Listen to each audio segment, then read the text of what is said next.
Hey, fellow G and Ters, those of us who like our spirituality with the twist. No editing. No editing. That's it. Came out the way it came out.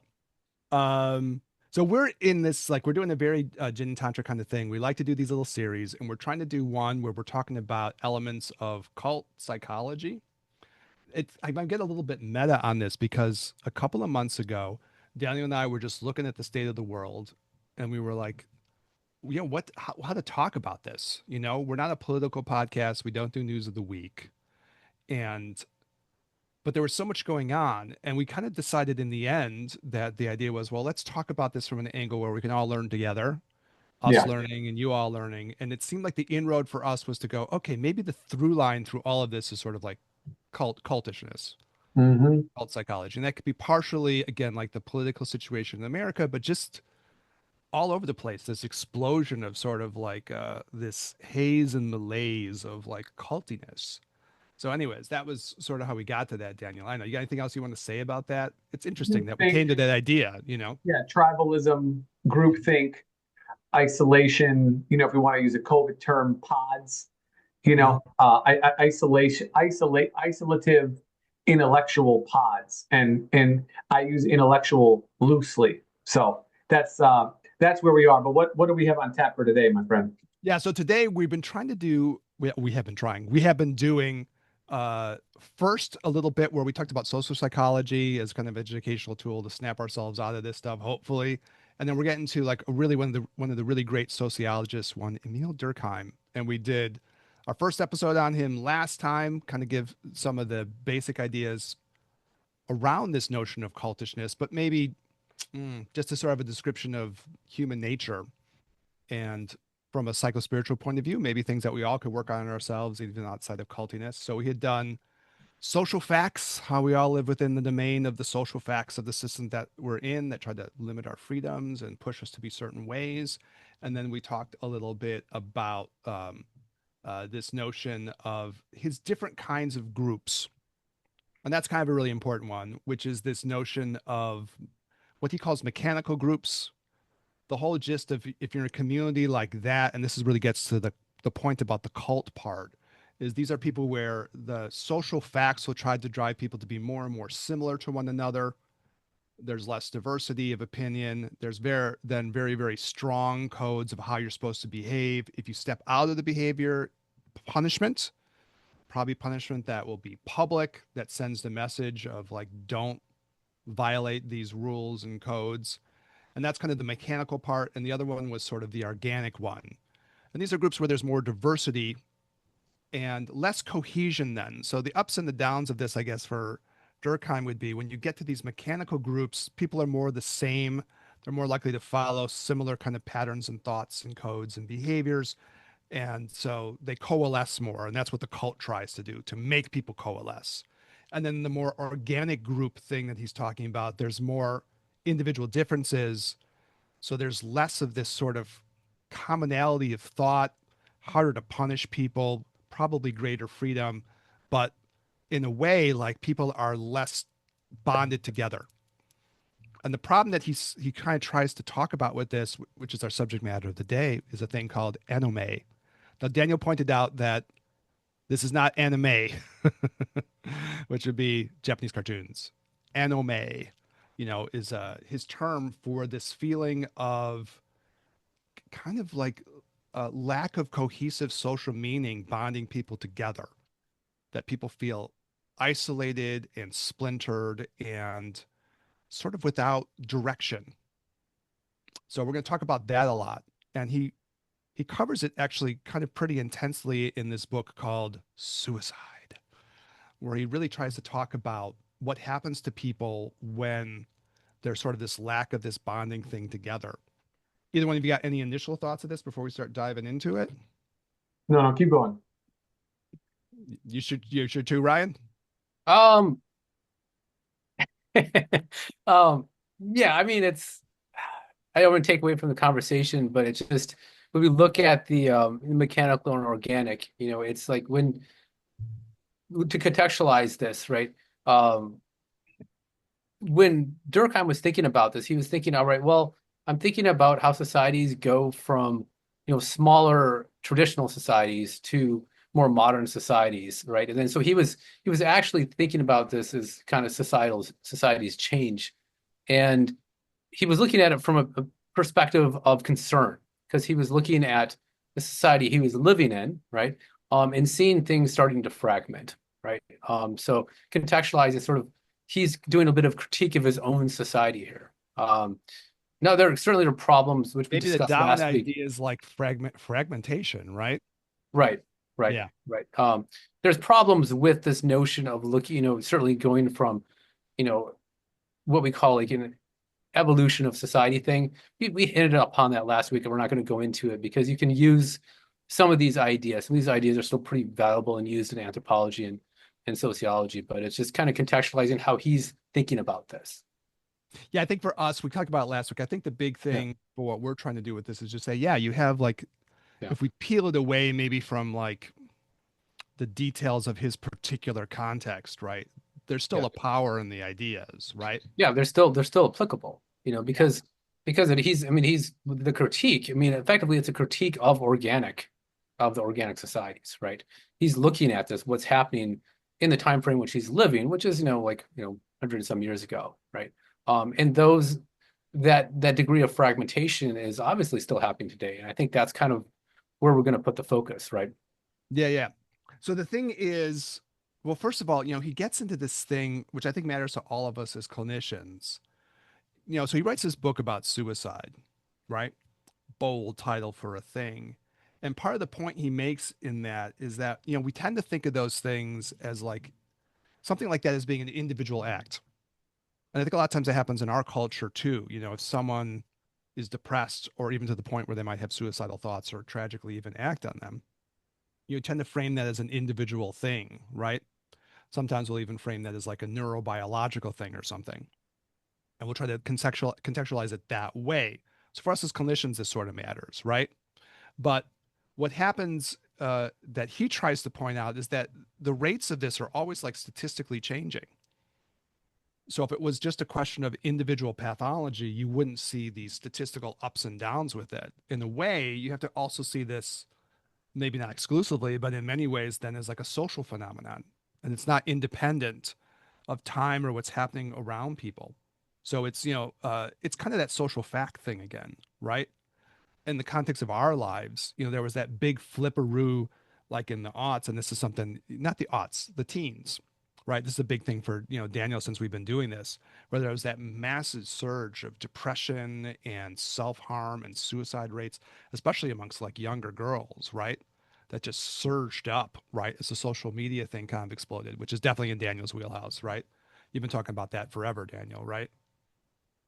Yeah. So this whole thing of this, and so then that fits into the Durkheimian, I guess you'd say, understanding. These things aren't like personal events; they're things that are uh, tied into what's happening in the social thing around people. So he's making that argument, right? Yeah, I mean, that's Durkheim. Like, a classic example of Durkheim is he's always focused on society, right? He's Yeah. always looking at the social the social role in affecting the individual, right? Not so much, he's not as concerned about the individual affecting society. He's more concerned about society affecting the individual, or the effect of society on the individual. Yeah, yeah. Yeah. So then it gets to the point of like, and I saw this as being relevant to our overall cult conversation, and we'll see where this goes, right? In the sense that he kind of has these like, this idea of these different kinds of organization of groups, right? The one that are more like commonality, you do more of that thing of like pulling everybody together. And the upside of a group like that is that they have a lot of these shared ideas that they're going to have on top of one another. We could look at downsides too. And I think it's fair to do that. I grew up in what would probably be more like a mechanistic part of the United States, right? And I can look at the ups and downs of that, because if you were sticking out at all from where I came from, you're going to get beaten down. So we can look at it, right? We did that a little bit last time. But, there is a way in which there's kind of like an integration of people into a community. And so you have somewhat less of this anome, so people feel more entwined. And this is something that like the cult can kind of do. It can make you feel like there's this sort of shared mission statement going on, right? So he has like this kind of distinction between like, you know, uh, feeling more integrated into the community around you or feeling more like egoistically isolated. And then for him, this big question of this word anime then is, are people, have they lost their sense of meaning? And then what do people do once they've lost their sense of collective meaning? They're kind of like thrown into the wind or something like that. Yeah. So Eric, like I think if I understand sort of your description here, which I do, is you're looking at how integrated someone is into society. Another way of viewing that is like how supported are they feeling in society? you know um how integrated, but literally how supported, like how do they feel like they're fitting well into society, or do they feel disenchanted in society and that society doesn't really like them or support them, right? And what happens, I think, from my readings with this, is the less people have that connection, the less support they feel, right? The more isolated they feel, the more likely they are, they can commit suicide, right, or have other, psycho-emotional pathologies, right? And we certainly, you've touched upon this with the explosion of social media and like the body dysmorphia and women. These are, we can go through and name a number of these. Yeah, the way I was thinking about it in part is this idea like if you get people into this anime thing, if people feel lost, then one of the things that can actually happen is you go culty Mhm. because it pushes you into something where you'll begin to feel like you're part of some collective thing. It's a way of overcoming the anime, right? Yes. Anime. And you can feel then sort of this integration into this, collective group. And at this point, I guess I'm using it not to describe like a whole society, but like subcultures or subgroups within the society. So you put yourself into this thing really to get over feeling sort of like, I mean, in a certain sense, like existentially lost or something. Because he Right. emphasizes a lot this feeling of like collective support, but also like collective meaning, right?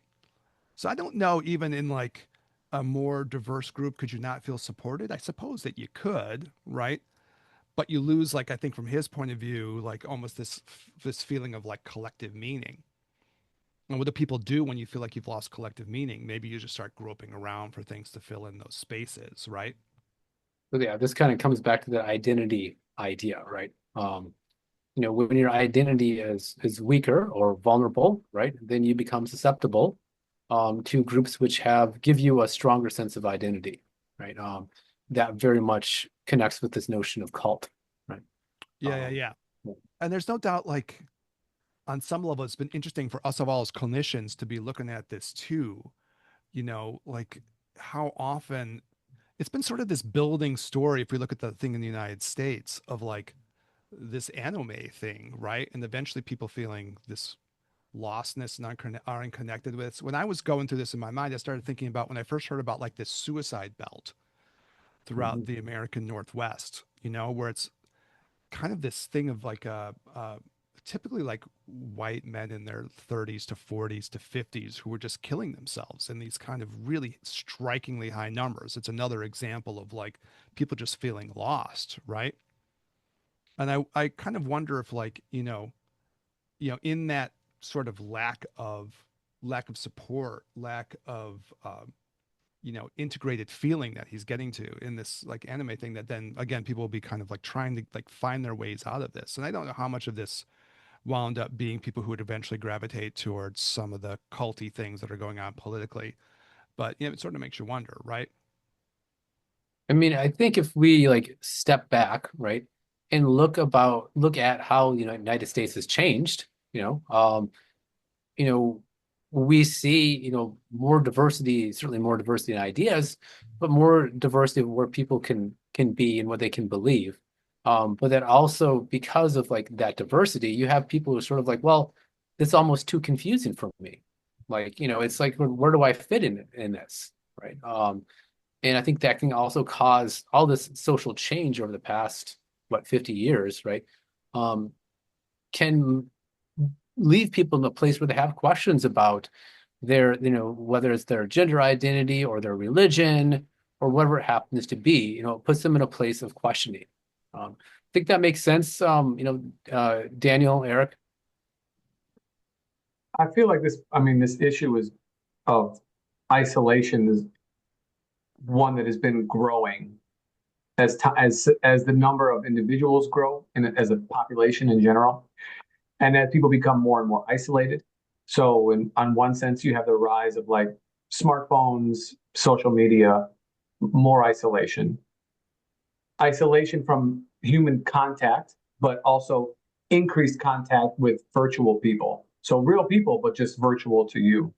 So this sort of skewed the way in which that we see ourselves fitting in society, right, as a whole. Normally, your society would be your household, maybe your school, your church, and then people within a general vicinity. But now your society, yes, is those things, but then it's also the greater, right? It's everybody who's on these platforms, and whoever the algorithm puts in front of you. And then that was then exponentially skewed during COVID, because then now you had the reduction of the interface of person to person interaction for a number of years, really, to where people then went more into these kind of like virtual sort of spaces, and it skewed this sense of isolation. But that is the kind of like apex of the problem. If we go back, and because this is Jin and Tantra, spirituality with a twist, this is inevitably a spiritual problem. And this is the three-dimensional version of how it looks like when people have no sort of like we're using the term identity, but when they don't have the sense of interconnectivity between themselves and other beings.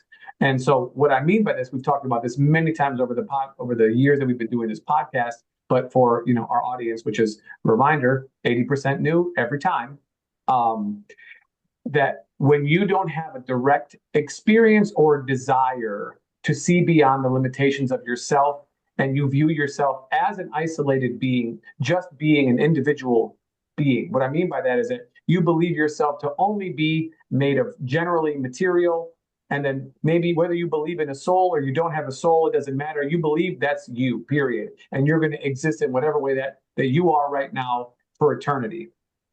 If you have that view, well, then you're never going to be able to have deep connection with not never. It's going to be harder for you to have deep connection with other people because you feel yourself to be different. I am Daniel, therefore I am not Eric and I am not Ryan. Now, for the sake of this conversation and in the three dimension, yes, that is true. But if things are not really separate on their foundational level, and I have experience or at least a desire to know if that is true or not true, meaning is the separation between me and Ryan or me and Eric or me and the listener, whoever you are right now, if there's a possibility that we share something, whatever that something is, I don't know.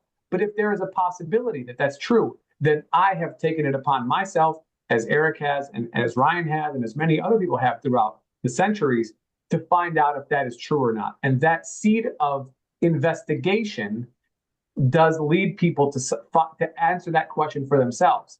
And if they find that, yes, there are connections between me and other human beings, then it makes it much harder for me to harm other people. And B, more importantly, it makes it much more difficult for me to feel truly isolated for long periods, truly isolated for a long enough period that I can actually get depressed, and a long enough period that I can get depressed, stay depressed, and think about removing, quote unquote, my life, because I believe that myself to be independent from other people.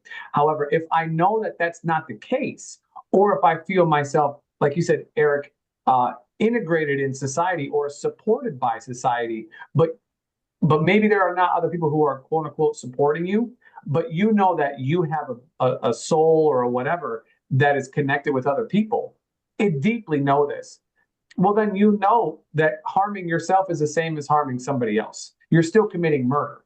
It's just on you. And so you don't feel like that's a consequence, but there is consequences for that. So yes, in the realistic kind of like modern problem, this is a version of looking at this from a societal perspective. But as we've said before, society is a collection of individuals, and those individual identities make up society's mind as a whole. And so for me, I am wanting to kind of like not recenter, but enliven the aspect of our mission to remind people that the inquiry on self will illuminate many of the answers to the questions that we're asking from an outside to an inside perspective, from a societal perspective to an individualistic perspective. And It's so, like kind of like in the Buddha world, like there's this funny little phrase where they say like if you harm yourself, if you take your own life, you're killing a Buddha. That Buddha is you. You're mhm, that Buddha who you're killing, right? And they frame mhm, it that way. The thing that's interesting to me about what you're talking about in that, Daniel, to how I've been thinking about this is I've been trying to go like, okay, there's two different sets of issues here. Like in the diversity organic situation, people can feel kind of isolated and kind of lost, right?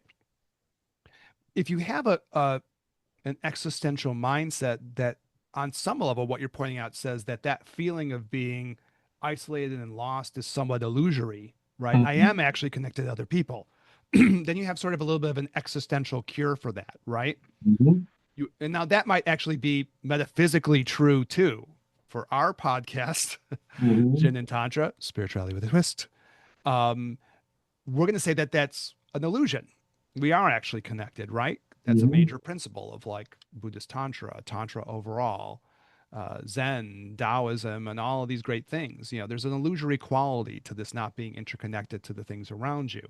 And actually, if you sit and you meditate on a daily basis about your interconnectivity, you start to feel that. Yeah.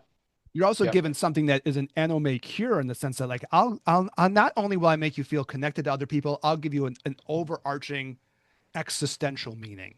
Mhm, As you improve yourself, you're also pulling up everyone else in the collective too. Why? Well, we're all interconnected. How could that not be the case, right? All the boats can rise, right? But not in some bullshit trickle down economic way, no way. but in a way of like, no, this is because we're interconnected, and that's a powerful thing, and that's an NOMA killer in a way, right? It kind of gets you over that.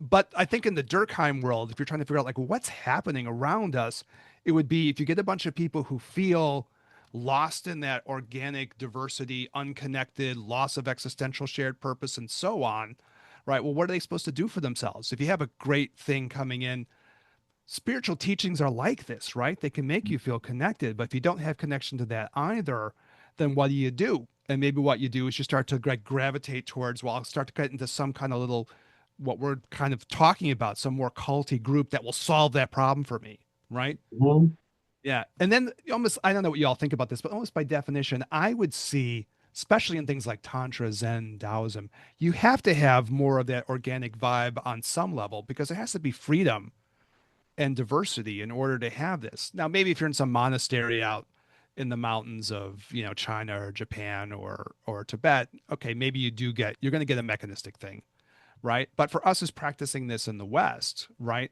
we're going to be living like I think we're more tantrikas and less monastics. We want to live independent, free, spirited lives. That's certainly what we're trying to do here, right?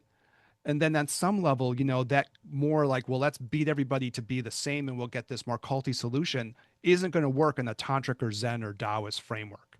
How's that for some shit to talk about? yeah. Yeah, I mean, it's you bring up a couple of really interesting ideas, both of you did, and it got me thinking about that process of when, because there's an opportunity here when one feels isolated from society. That's actually an opportunity, and it could go a couple different ways, right? Um, you don't feel like you necessarily belong to society. You don't maybe share the beliefs, right? And that is an opportunity to go within self, right?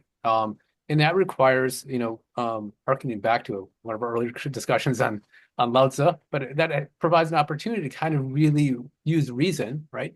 And to think about sort of like who you are, and the nature of reality, right? That's an opportunity, which is kind of frightening to do that. It requires a pretty bold, courageous move, right? And once you do that, yeah, then you can find, a higher state of beings, and you will feel a higher state of being rather, and you can absolutely feel more connected and more open to people. Conversely, you could get to that point of isolation, and feeling kind of disconnected from society and unsupported from society, and then you could like feel like you're falling in a hole, and you could desperately want to just kind of climb out of that and find something to kind of hold on to, right? So I think that's what happens. Whether you're being recruited by a terrorist organization, or um, Again, that's another interesting definition of what that is. But The Boston Tea or Party terrorists. right, that's a whole other discussion on what that definition actually means, even sociologically, historically. But you become vulnerable to these groups, who whether evangelical groups, fundamentalist groups of any type, right?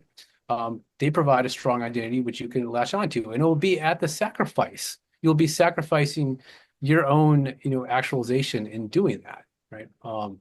So it's kind of an interesting little kind of tree, where you can go different ways.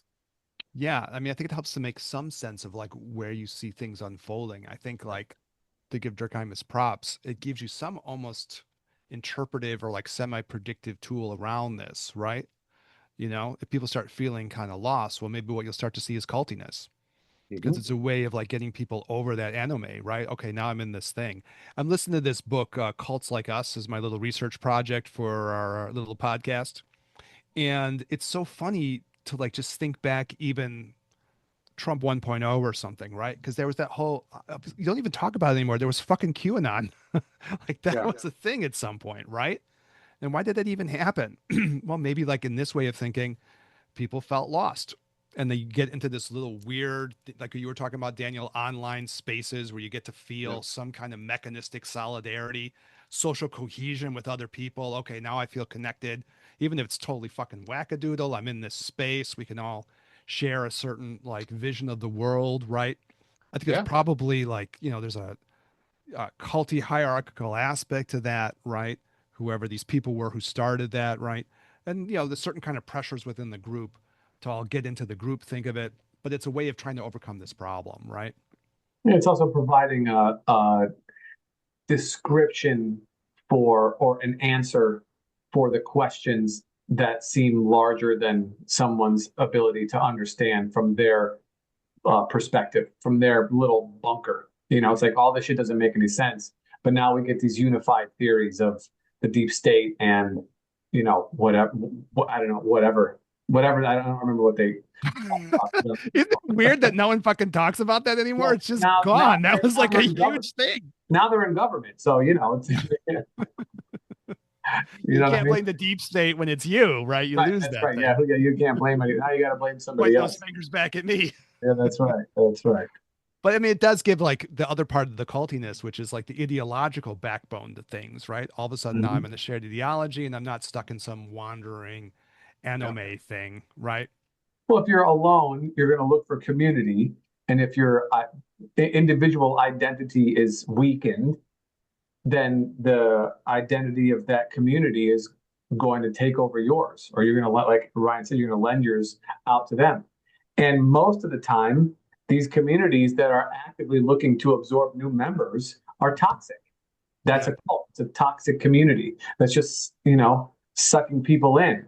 And unfortunately, they're not sucking people off. So people stay angry. You know what I'm saying? Like, Frustrated. Yeah. yeah, frustrated. If these were like orgy cults, you know what I'm saying? Then things might be a lot more chill, but they're not.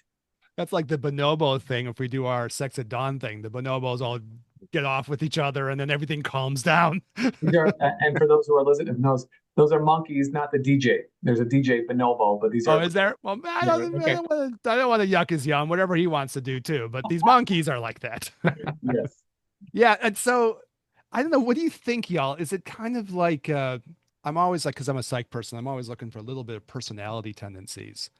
So, do you think there's like a personality tendency to want to head towards those more like, let's call it mechanical structures to kind of find your meaning versus like, okay, I'd rather live in a space where there's more freedom and the mechanical thing would feel toxic to me. I mean, I grew up in like, we'll get personal on it because it's Jin and Tantra. I grew up in this space that was very much like you'd say a mechanistic Durkheimian space. Lots of like demands for commonality. If you stood out at all, you're probably going to be labeled gay, and that standing out at all would just mean like you had, like socks that weren't straight enough, socks that weren't cis straight enough, and you have to fight That does sound over the totally gay. color of your socks. Yeah, that's totally gay, by the way. Yeah, just as a cue about socks being a total way to figure out who's gay around you. Just like pull up the pant leg and check out the socks. And Yeah, this, I like literally that's what it was. And I've talked with other people about this, you know, and it is like Trump's America, I'll be honest. I grew up in those spaces. And I've talked with other people about it and they're like, yeah, yeah, my boyfriend grew up in that kind of space and if he stood out at all, you're gay. You're going to spend every day of your life fighting. That's it. It's going to be just like a constant thing. well, that was Mhm. a Gen X Defend thing, right? yourself. That was like growing up in like, the 80s and 90s, like that was a thing, right? I mean, I it was think it sort of still like, goes on now. I've talked to Gen Zers about this. oh, Same really? There's still like deal. this intense Yeah, like same homophobia. Okay. deal. Like, if you get in Yeah. the right community, but it Yeah. fits into the Durkheimian thing. If you stand Yeah. out in some way, people are uncomfortable with that. That, Well, I in those mean, mechanistic things, they don't like it. And there's going to be some kind of public shaming and punishing, right? well, in the like the in the hip hop culture, there's for a long time it was, you would say something to a dude, then you'd have to say no homo afterwards. Oh, really? Yeah. Yeah. Oh, You'd be huh. like, oh man, I like those shoes, no homo. Oh, yeah, yeah, yeah, yeah, yeah. That was a thing. You know what I mean? But That then was a thing. eventually it got far out because then you're like, oh, bro, nice ass, no homo. And you're like, wait, what? What? Hold on, you can't. Hey, bro, you want to make out? No homo. I don't think that covers that. No, but I'm saying, but that's eventually I'm that's saying where. that's what the dude one dude be saying to the other. Like, wait a minute, I don't think Hold on, wait. You that want to phrase cuddle? doesn't mitigate everything that just came out of the first part of that sentence. Yeah, wait, you want to Yeah. cuddle? No homo. I don't understand. That's but like, Well, but we could cuddle. It's okay. I'll cuddle with you. to It's your fine. point, the fact that has to be acknowledged is a clear delineation that this is unacceptable in this scenario, and I have to make an overt claim that I am within the boundaries of whatever it is that is acceptable. Yeah.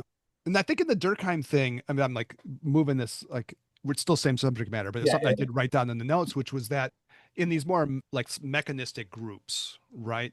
There's a lot of like shame and guilt stuff going on. And so he kind of ties in suicide in the most dramatic form, but probably depression, anxiety, and mental illness being the drivers of that for clinicians, right? Yeah. To like the kind of shame and guilt things that are felt within those communities, right? Because if you stick out in some ways, like I think his understanding would be eventually you're going to feel all of those feelings of shame, guilt, or if you do something that is going to elicit a lot of punishment from the group, you internalize that as shame and guilt against sure, yourself, right? Yeah. I mean, it's interesting because kind of the way we're looking at this, we see a vulnerability with the organic societies, right? And that being there's the kind of the society is more organic from this perspective it becomes, the more elusive identity can be, right? And the problem when you look at more mechanic, what is it, mechanical? Mechanical? Mechanistic? Yeah, Yeah, mechanical. Yeah. okay. Yeah. When you look at those, these are like smaller societies, right, with more stronger social bonds and forces, which theoretically decrease individual freedom of choice, right? Which, truthfully, as an anthropologist, it's far more varied than that. So you actually like freedom is highly valued in a lot of indigenous societies. Like if we look at even Native American societies and the old ethnographies written about those, we see that actually freedom is one of the highest values, right? So kind of that's not to say that I'm just saying there's a lot of variation even within those Ryan, societies. Yeah. maybe that makes them not mechanistic in the Durkheim sense, right? Because there's less pressure on people to be conformist. The minute you start saying we're going to let people be Yeah. free, you're already pushing in another. I mean, this is almost like yin yang kind of shit at some way on a continuum, Yeah. right? Eventually, you're saying, okay, well, we're going to allow individual difference. And then you're already moving on some continuum away from that, right? Does that make Mhm. sense to you? Yeah, I mean, I think there's some limitations within his design, because it doesn't account for the level of diversity. I think it's useful to look at societies that meet those qualifications and those categories, where like you have societies which, they reinforce these, shame and guilt, and you can't break these rules. Just my personal interactions with people who are close to me, it's like, have either of you heard the term generation and a half? No, no, I never heard that. No. So generation and a half means someone whose parents were born in another country, but they were born here, right? And so they are in this situation, right, where they are kind of the intermediary, the mediator between like their parents and their family and the rest of society. Um, and what happens with these people, right, is that um, they don't feel like they're enough for the society that they came from, and they don't feel like they fit in the new society either. Um, This is and me, Brian. what's that? That's me. This is me. You're describing. I thought it might be, but it's also my spouse too, right? So and so yeah, this is and so you this the rates for these people, right? Uh is rates of suicide is actually fairly high, right? Because there's a lot of isolation um among them. This is kind of classic, I guess, from that organic perspective, right? And so they're like, okay, well, I don't really fit in either one of these places. Awesome, thank you, right? But that's an opportunity, right? I think that's also an opportunity to kind of go within. It's also an opportunity to like end up, in some sort of cult. I guess like the thing with that might be is if I move from another parts of the world and I Yeah, move into an American mechanistic society, I might not find any spot there to fit. Like I'm Mm. gonna yeah, be the perpetual outsider. I don't work there, but maybe if I'm in a more organic space, just using his terms, right? yeah. Well, that I'm different and you're different and this other person's different. Well, then we can all get along in our differences, and maybe that person might feel even more connected. You buy that? Yeah, I mean, if you find a group of people who feel like they don't really fit very well, they can form their own community.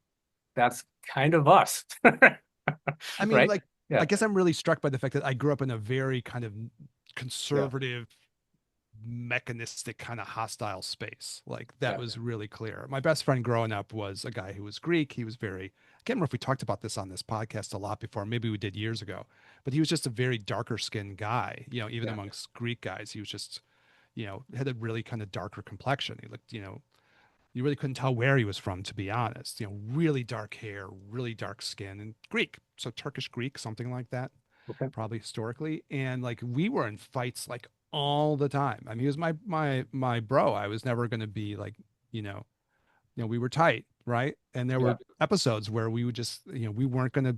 It was a mechanistic place. yeah, We weren't gonna fit into that thing. We had like wild scenes. I remember we were one time on the rough streets of Oak Forest, Illinois, which actually happened to be Oakland Avenue, just by coinky dink.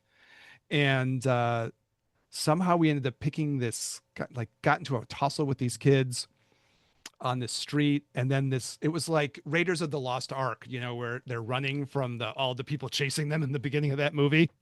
yeah, Harrison Ford and his guy, and there's all the people running. Like, that was us, me and my buddy, were running like a mile, and this mob chasing us, howling, and I was like, "What the fuck?" And we finally got to my parents' house. I know this is a weird story to share on a thing, but what the hell, we do that on this podcast. So we finally made it to my house. Probably if they wanted to catch us, and like they probably could have, but they just enjoyed the chase, you know. And we got to the house and we ran inside, and it was all these kids. Like, if you remember the old 70s movies, The Warriors, have you all seen that movie? yeah.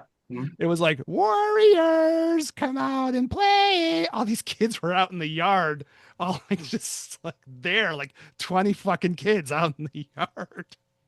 And my friend Dino ran upstairs, grabbed a knife, like a big line, and he was standing on the porch, like waving at them like a lunatic. And they were all taunting. And that's the story of my life right there. And it was ironic because it really wasn't that dangerous, because eventually my mom was like, "What's going on?" And she went on the porch and she just went, "Billy Camper, I know your mom, and I know your mom. You all have to go home now." And they were like, "Meh," and they all went, "Wah, wah," and they all like slumped home. But I don't know, that's what it's like to live in those places. There's a tale for y'all. So I don't know. I like, obviously I have a hostility towards those places. Yeah, So full disclosure. But I think it's also like the funny part about I mean, what happens to people under these situations? Like, okay, if we go back to the shame and guilt thing, let me throw it to you all back clinically. If you're in a thing where there's demand for the conformity, then you really can very easily find yourself in the situation where, oh, I broke one of these rules within this community, and now I internalize all this shame and guilt upon myself. I mean, that's very true, right? yeah. Yeah. Yeah, I okay. mean, it can be. I mean, I think especially growing up, this is like that's how you, in a lot of cultures, how you control children, like fear, guilt, shame, right? In that, if you don't break out of that, you're going to be stuck in that the rest of your life. I mean, that's Judeo-Christianity right there. That's Yeah. forget children. That's people. That's how they control society. It's via shame and guilt. Hmm. Those are the mechanisms because those are the ones that you will do on your own. Yeah, No one you has to do tell that to yourself, you. You right? do that to Yeah. yourself. So Yeah, yeah. they just plant the seeds in there, and then you flog yourself. No one has to tell you. You know what I mean? You run up against that within your own internal ethos or misguided ethos. Well, I mean, that's kind of like Durkheim's point, right? Once you get into one of these things, it has a natural consequence to kind of go in these directions, right? Mm-hmm. Yeah. Yeah. So I guess like as we get to the end of this whole thing, there was, then two big ideas in terms of psychological damage. One comes from the mechanistic side, one comes from sort of more the anomic side, where you kind of isolate, you don't share values. Uh, the other thing that came up as I was looking at this, I thought was interesting just to throw out to y'all to get your opinion, is sometimes, and again, it's complicated and mixed, but sometimes in these situations where there is more of that shared social value system, in a lot of those kinds of places, there's a different way of interpreting your world that can sometimes minimize feeling bad about yourself too. So I was listening to somebody talk about this. I'll throw the theory out to y'all. You can tell me what you think. But the guy was making the point that like, if you get to a lot of times more these communities that might be more mechanistic might be more in a shared religious sense, like in a cult sense, right? Of course, I can violate the things and feel shame and guilt, but on the other hand, if stuff doesn't turn out for me, I have sort of built-in sort of religious philosophical mechanisms to explain that somehow, right? Where I can say, well, God is leading me along this path. And therefore, even though maybe things didn't work out so well for me, this is not so bad. And then I get less depressed, actually, right? Because I Right. don't have to carry this blame upon myself. Or I can put blames on other spots, right? And this minimizes, in a certain sense, the kind of psychological damage that can happen. But once you get in these other spaces where it's much more individualistic, then you carry much more burden upon yourself. So I know I thought it was an interesting idea. I thought I'd just throw it out to y'all as we get towards the tail end of this conversation. Buy it? Don't buy it? What do you think? Yeah. I mean, you can look at, the Book of Job as like a kind of a classic example, right? Yeah, we've done podcasts on that. Job, you have? Okay. Yeah, don't feel free to talk about it, but we talked about it. It's All right. true, I right? won't be Yeah. I won't be redundant about it then. So, That's but yeah, still relevant. Yeah, yeah. still relevant. Yeah, it's relevant for sure. Yeah. So I mean, I guess it's like that's a different way of kind of like framing how this can play itself out, right? Hmm. And I guess as you get to the end of it, then, you start talking about like, I don't know, the ups and downs of these situations, then I mean, there's some fundamental question of like freedom versus whatever the other word is that you would contrast this with. I know as Taoist minded folks, what's on the other side of that continuum? On the other side of freedom. Well, if there's more freedom in the organic setting, right? You're able to be more free because there's less being imposed. And on the other side of this, maybe there's a greater sense of like Repression. social cohesion thing, right? Yeah. But Constraint. you're more Yeah. constrained, right? Yeah. So what do you think about that in terms of like our mission statement is we're trying to describe, okay, if we're living in America, it's kind of anomic, right? There's a lot of this enome, right? How are people responding to this, right? It seems like part of what's happening is people are culting out, right? Getting into these little subcults to kind of fix these problems, right? Um, but we're also trying to help people out on an individual level, like Daniel was talking about, right? Ultimately, these are individual spiritual questions. So, I mean, what do you think? I'm trying to get to something. What do you think diagnostically? I suppose if you get people who are in the mechanistic space and you want to help them spiritually free themselves, do you think we kind of have talked about this in different ways, but do you think they ultimately have to break out of that to get a kind of a spiritual freedom? So I think about this in a couple different ways. I mean, I think I don't know if we've talked about this yet, but I think I mentioned it to you, Eric. About sort of there's cults which are pretty malevolent, right? I mean, they are destructive, for society and the individual. And there's cults which are not as they they don't do horrible things, right? So I think there's a That's a big certain end thought, Ryan. legitimacy. Ryan, could you give me an example of what are example? Do you have like in your mind Well, I examples? mean, you have death cults, right? For one, right? That's You the well, so, malevolent ones, but what are the right, ones that are the better ones? yeah. Well, you could look at, like certain types of religions, right? There's a kind of a fine line between religion and cult, as we've discussed before. Um, you know, there's, you could even look like Shakers and smaller religious groups, which are not, we don't nearly nearly think of them as evil, right? And maybe have like more of an ideal of freedom. So you could have that within a community, right? And in a religion, a cult, which isn't necessarily like, you know, focused on harm, right? So I think, I guess what I wanted to get to is that you can have a group, that you grow up in a mechanistic group, and it actually creates a solid identity, a firm identity, right? And that actually kind of cements the sense of self and the sense of identity, right?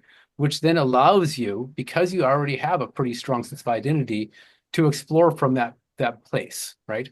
To kind of, I know I'm going to question this, but I'm coming at it from a place where I actually had a concrete sense of self, and now I'm going to question that in perhaps a little better psychological space. I'm just going to throw that out as an idea, right?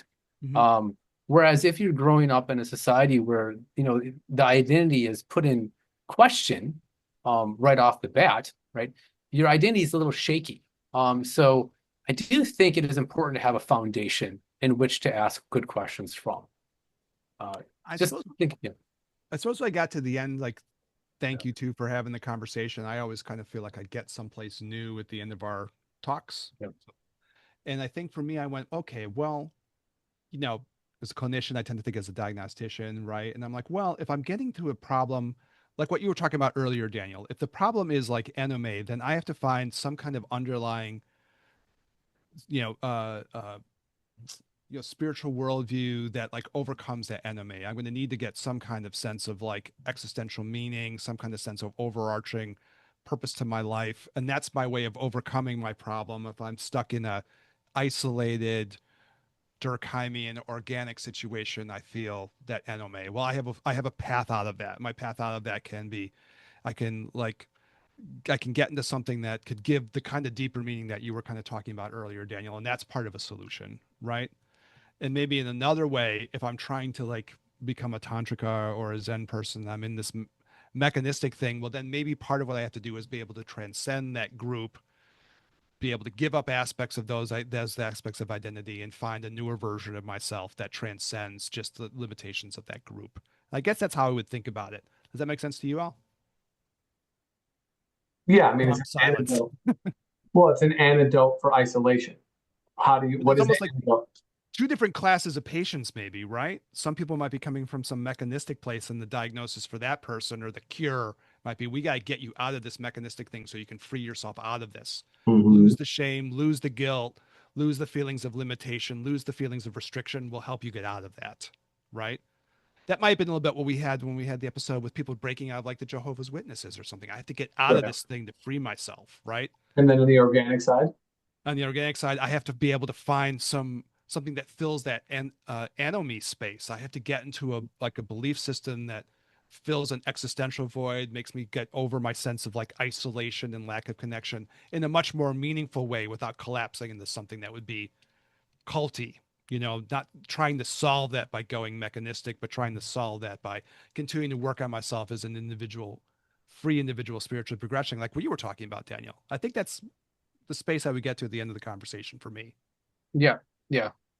Um, yeah, I think that's actually pretty well summed up. And I think, I mean, it's hard to say, what's more difficult, but I think, in these more organic societies, yeah, I mean, that's tough, right?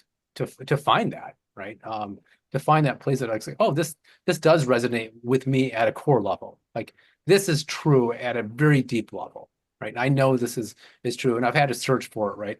Because kind of the process you have to go through.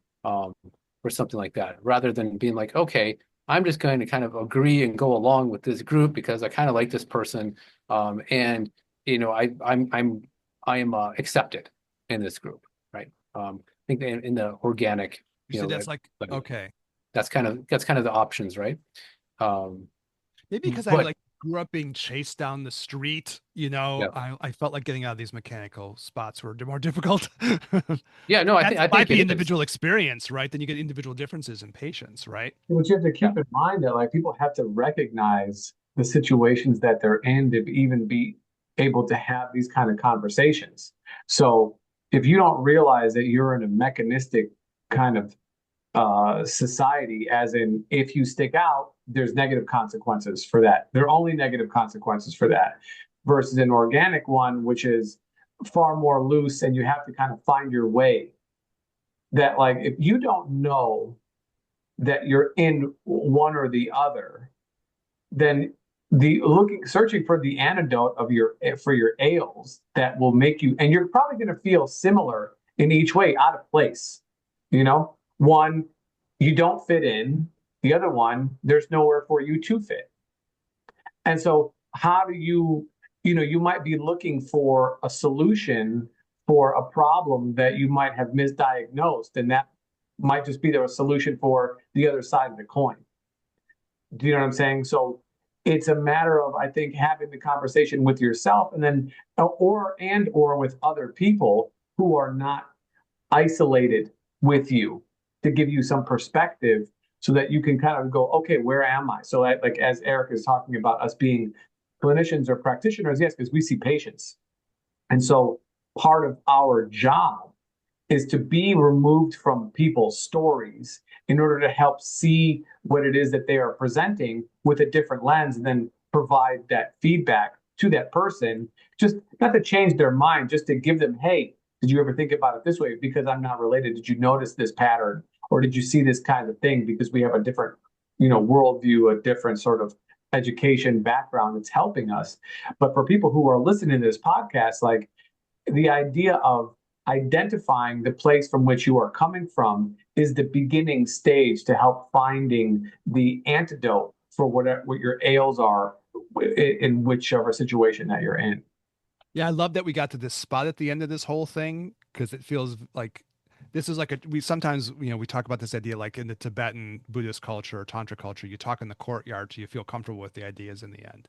And this ending really speaks to me personally. So thank you too. It's like, okay, part of trying to be enlightened, if we want to use the big word, is you want to be able to like not only help yourself, but help others, right? Right.